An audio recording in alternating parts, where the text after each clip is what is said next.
Hello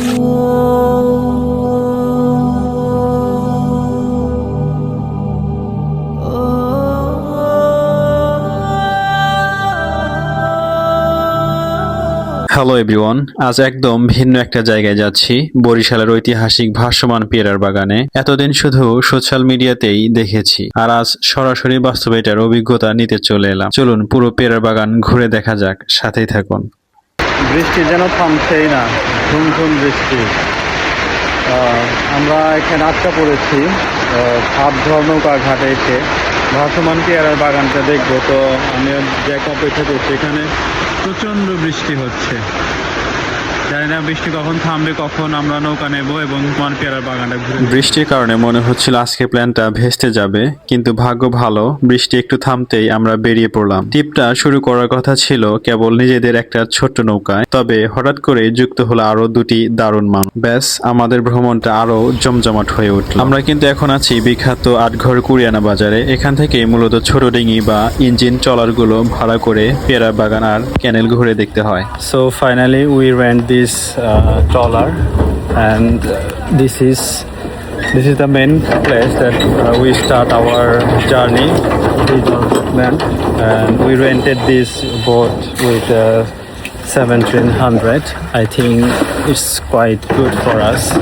So Jack and we have another 2 person with us. So let's start our journey from here. আমাদের বড় engine ট্রলারটি এখন সরু ক্যানেলের মধ্যে দিয়ে যাচ্ছে। দুপাশের ক্যানেলের সৌন্দর্য কিন্তু দারুণ। নদীর শান্ত পরিবেশের মধ্যে ইঞ্জিনের আওয়াজ আর নদীর এই স্রোত, অদ্ভুত এক অভিজ্ঞতা। খুবই উপভোগ করছি আমরা।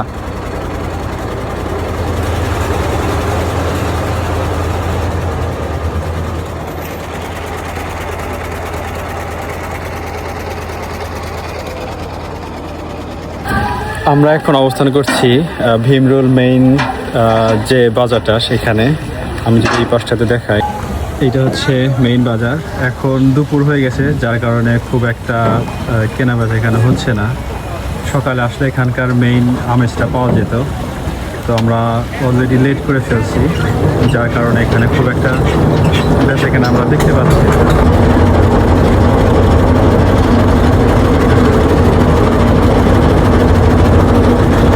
আমাদের সাথে যে ভাইয়া আর আপু ছিলেন, ওনারা কিন্তু প্রচুর পেয়ারা কিনেছেন, কারণ ওনাদের বাসা এখানেই বরিশালে। আমরা তো পুরো 1 মাসে ট্যুরে বের হয়েছি, তাই এত পেয়ারা সাথে নিয়ে ঘোরার সুযোগ নেই। তবে ওনারা আমাদের অনেকগুলো পেয়ারা খেতে দিয়েছেন। আর একটা বিষয় জানেন, এখানে পেয়ারা কিন্তু ভীষণ সস্তা। শুধু পেয়ারা নয়, এই ভাসমান হাটে নানান ধরনের টাটকা শাকসবজিও কেনা বেচা। ভাসমান হাট পার হয়ে এবার আমরা যাচ্ছি মূল পেয়ারার বাগানের গভীরে। আর এদিকের দৃশ্যগুলো আরো বেশি চমৎকার। খালের দুপাশের ধারে সারি সারি গাছ, চারপাশটা একদম শান্ত আর সবুজে ঘেরা। এখানে কিন্তু শুধু পেয়ারার বাগানই নেই, খালের দুপাশে নজর দিলেই দেখা মিলবে বিশাল কলার বাগান, আমড়ার বাগান আর নানান জাতের সবজির চাষ। সবুজে ঘেরা এই ছোট ক্যানেলগুলোর মধ্যে দিয়েই যাওয়ার অভিজ্ঞতা সত্যি অন্যরকম, মন ভরে যায়। আর এখানকার মানুষের জীবনযাপনও একদম আলাদা। এই খালের নেটওয়ার্কগুলোই তাদের যাতায়াতের পথ, আর একমাত্র ভরসা বা বাহন হলো নৌকা। নৌকা করেই এখানকার মানুষেরা নিত্যদিনের জীবন চলে। গ্রাম বাংলার এই রূপ, সাহিত্য, অসাধারণ ভিডিওতে কেমন লাগছে কমেন্টে জানান।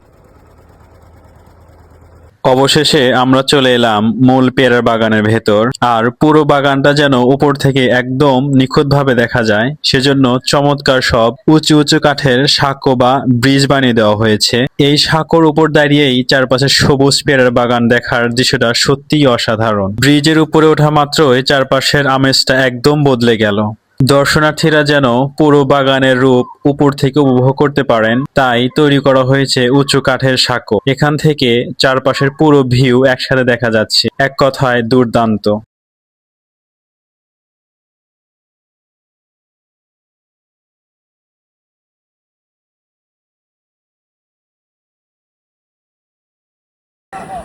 আমরা এখন পেয়ারা বাগানে অবস্থান করছি।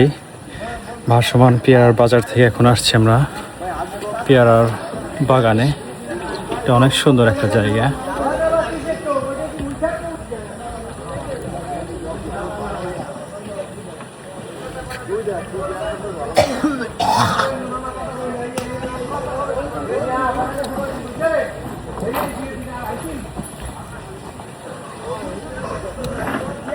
মেম্বার সারাইতে